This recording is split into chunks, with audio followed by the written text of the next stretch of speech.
can't even cook well. What is wrong with you? What is this rubbish? You are a terrible daughter-in-law. You can't even do anything right.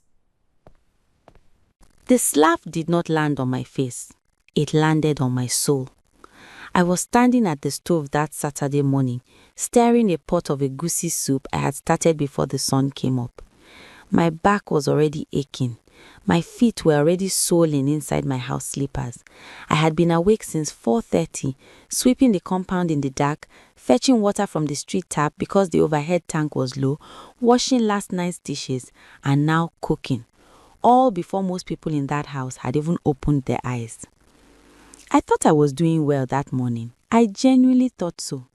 Then Mama Adaeze walked into the kitchen.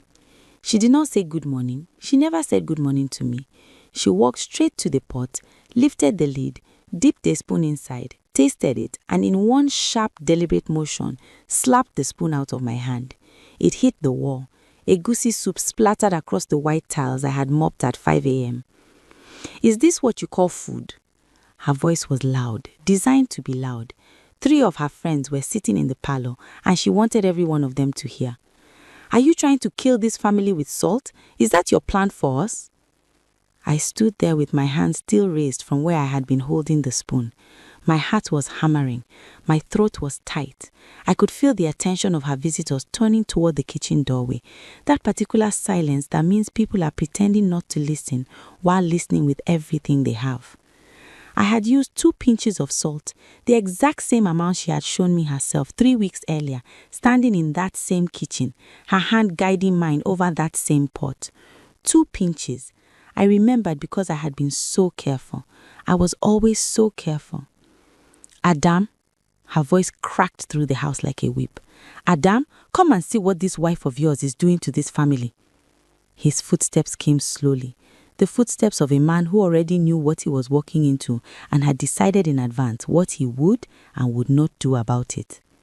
He appeared in the doorway, white singlet, rumpled trousers, eyes that moved from his mother to the visitors to me and then dropped to the floor.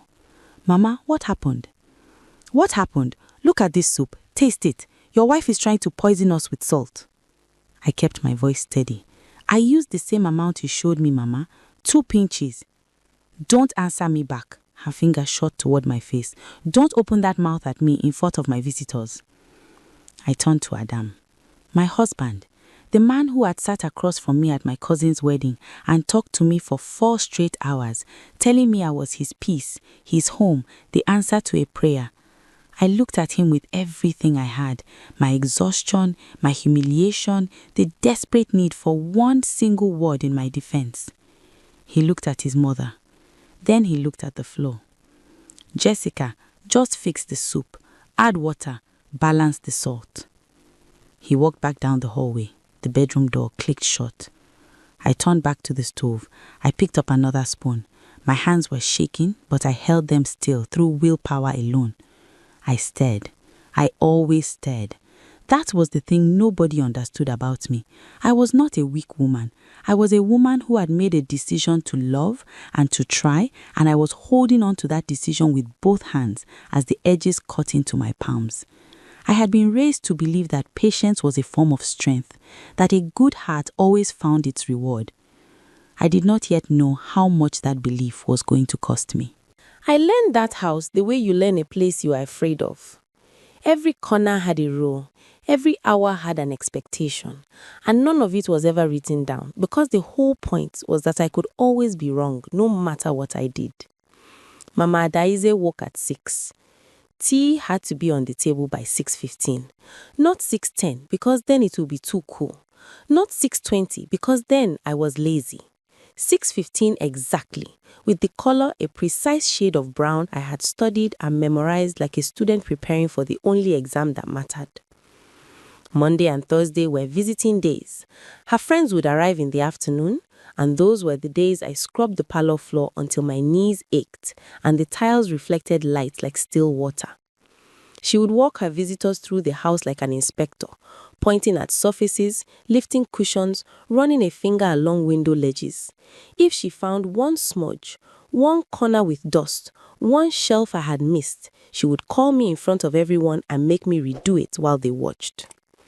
I cooked every meal, washed every cloth, swept the compound every morning and every evening, ironed school uniforms for Adam's younger siblings who had come to stay, fetched water when the tank ran low, did all of it without being asked because I had learned that waiting to be asked was also a crime. And still, it was never enough. The first time I called my mother from behind the generator shed, I was whispering so no one inside could hear me. Mama, it's getting worse. Endure, my daughter. She will soften with time. She hit me with a cooking stick last week. Silence on the line. The kind of silence that is not empty but full of things a mother knows and cannot say. Then, did Adam see it? I leaned against the cold concrete wall of the shed. The evening sky above me was going dark, that bruised purple that comes just before full night. A mosquito hummed near my ear. The smell of that day's cooking was still in my wrapper, in my hair, in my skin. Adam said I should respect his mother. My mother sighed, long and heavy, carrying the weight of a whole generation of women who had endured things they should not have had to endure. Jessica, a man who will not stand between his wife and his mother. I love him, Mama. I know you do, my daughter. He's not a bad man. He's just... I searched for the word, the honest word. He is afraid of her. Yes, she said quietly, and you are the one paying for his fear. That conversation lived inside me for weeks. I carried it while washing clothes at the outdoor tap, my knuckles raw and punk from the cold water. I carried it while cooking, while sweeping, while lying still at night listening to the sounds of a house that never fully rested. The cooking stick incident had happened on a Tuesday. Mama Adaize's younger sister had come from the village, and I had cooked jollof rice, fried plantain, and chicken stew. The rice was perfect, the deep orange-red color, the kind that makes people close their eyes on the first spoon. I had tasted it 3 times to be sure. I brought the food to the table. She lifted the lid, sniffed, and announced to her sister, "You see what I deal with every day?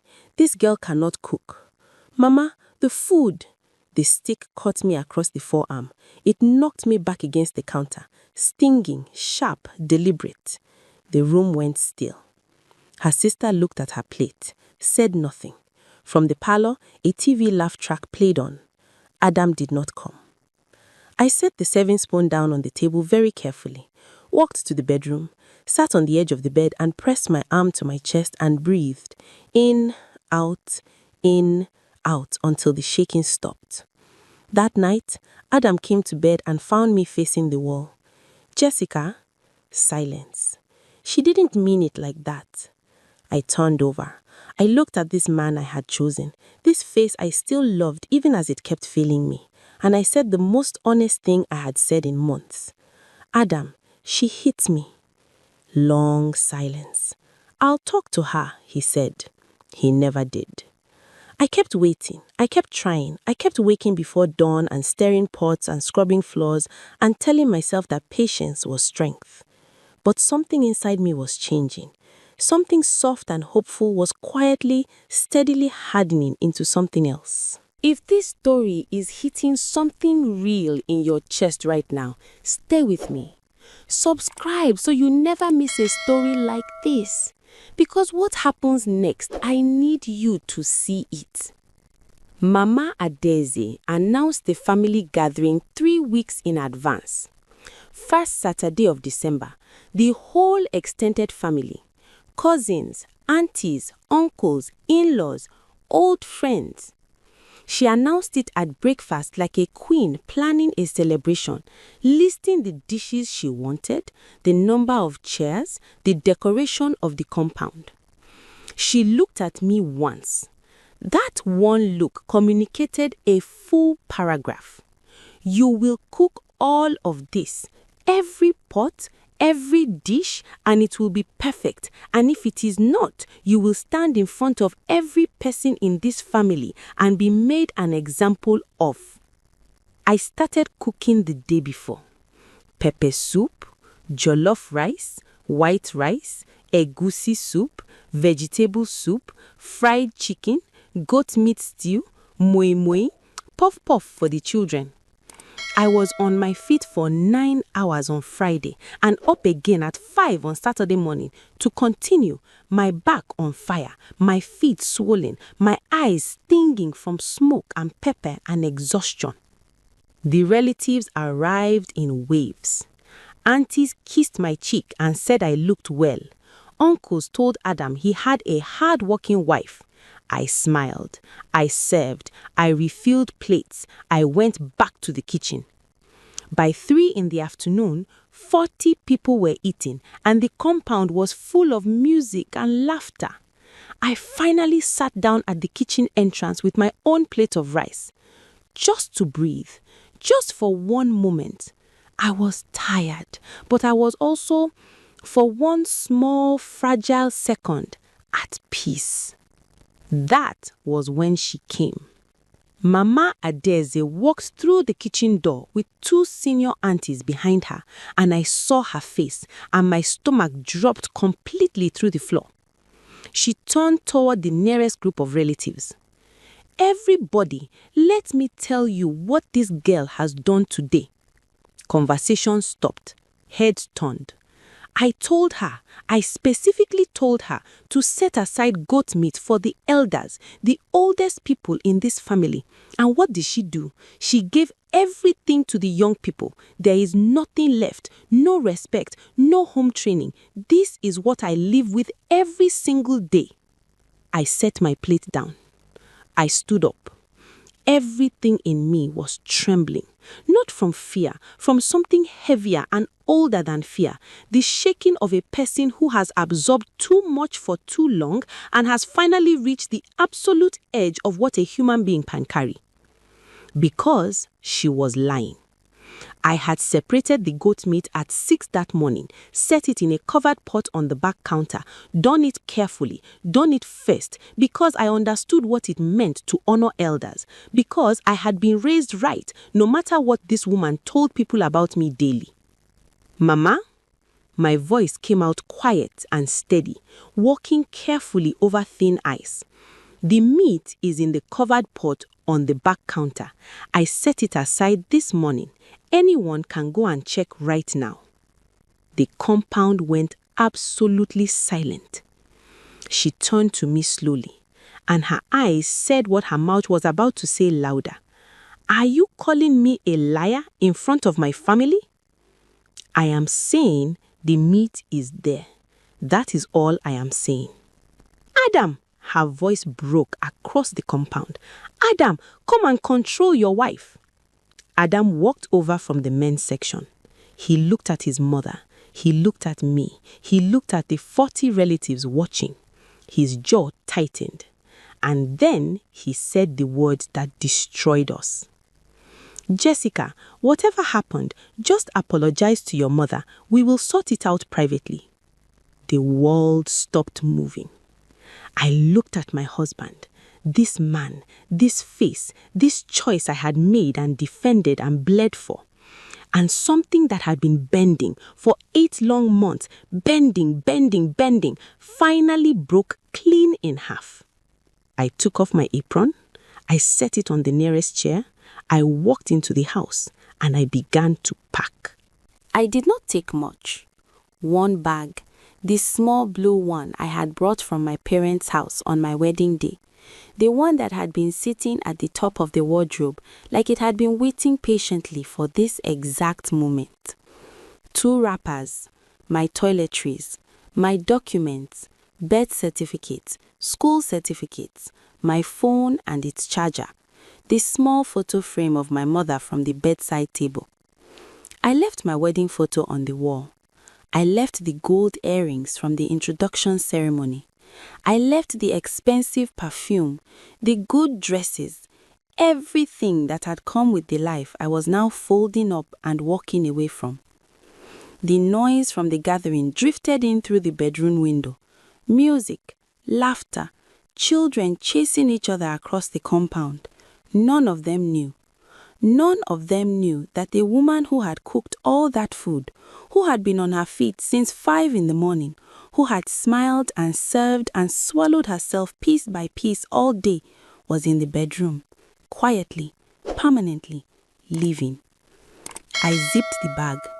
I sat on the edge of the bed for a moment, not crying, just sitting, feeling the full weight of what I was doing settle into my body like water finding its level.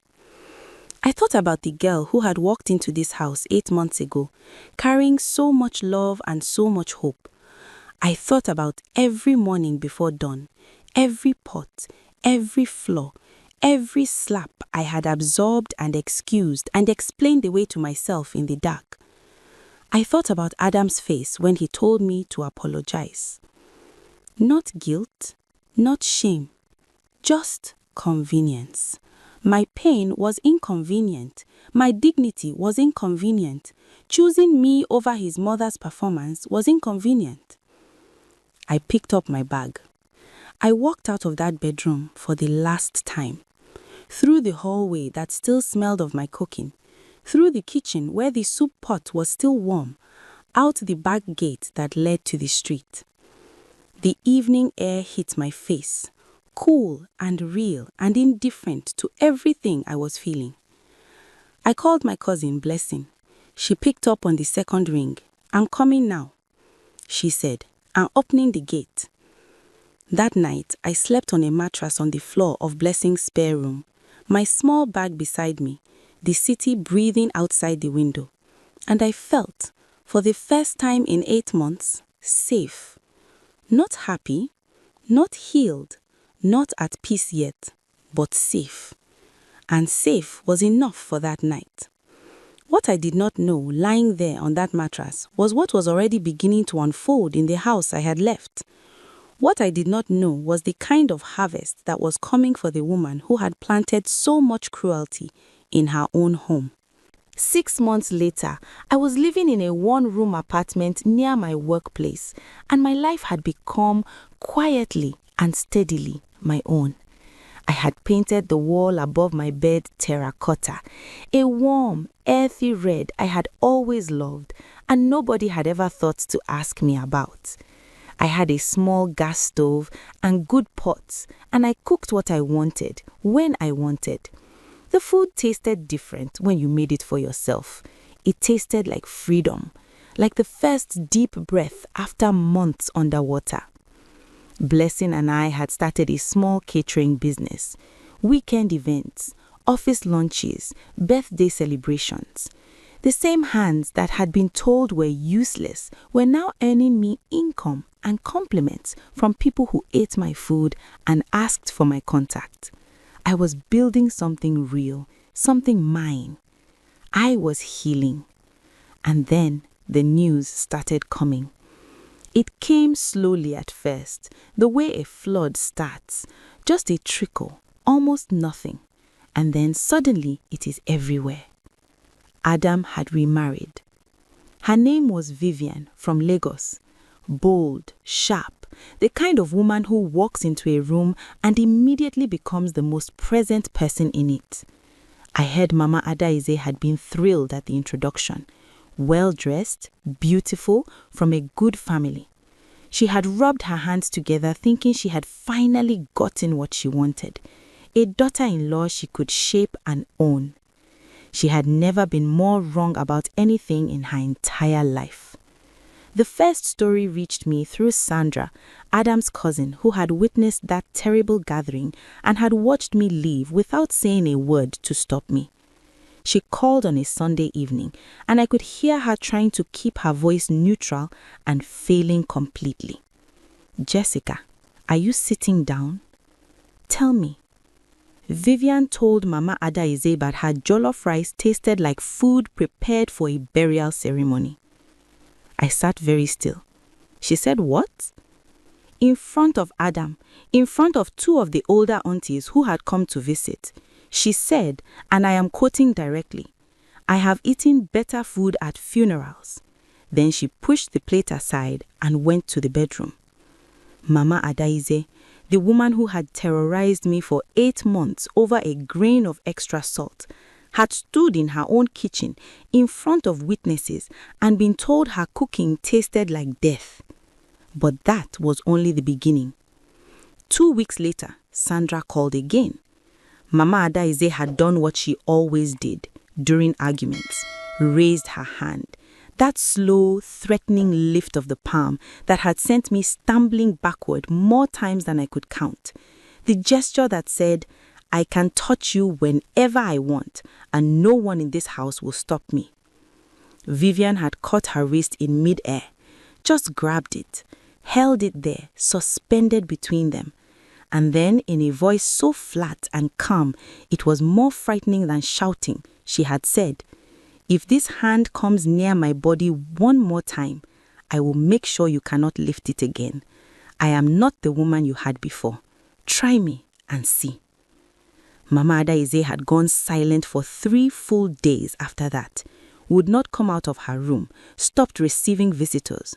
Her pride had been grabbed by the wrist and held in the air in her own house by a woman who did not flinch, and something in her had cracked from the shock of it. But even that was not the worst of what was coming for her, because Vivian was not just bold, Vivian was strategic. She stopped cooking for Mama Adaize entirely, prepared food for herself and Adam, and occasionally left a covered pot on the counter. But there was no longer a daughter-in-law waking before dawn to ensure the older woman's breakfast was ready at 6:15. There was no one scrubbing floors for her visiting days, no one washing her personal clothes by hand, no one absorbing her moods with silence and a bowed head. When Mama Adaize complained to Adam, Vivian would walk into the room mid-sentence and say calmly, if you have something to say about me, say it in front of me. I do not do conversations held behind my back.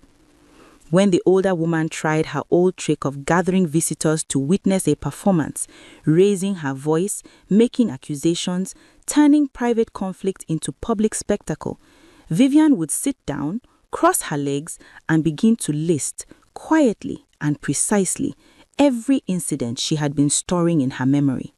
Dates, words, witnesses. She kept records the way a lawyer keeps records, and she deployed them with the patience of someone who had been waiting for exactly the right moment. The visitors stopped enjoying the performances because now there were 2 sides presenting evidence, and Vivian's evidence was detailed, calm, and devastating. The house became a place of permanent war. Adam, the man who chose silence as his strategy for managing his mother, was now drowning in the consequences of that silence. There was no longer anyone absorbing the chaos quietly.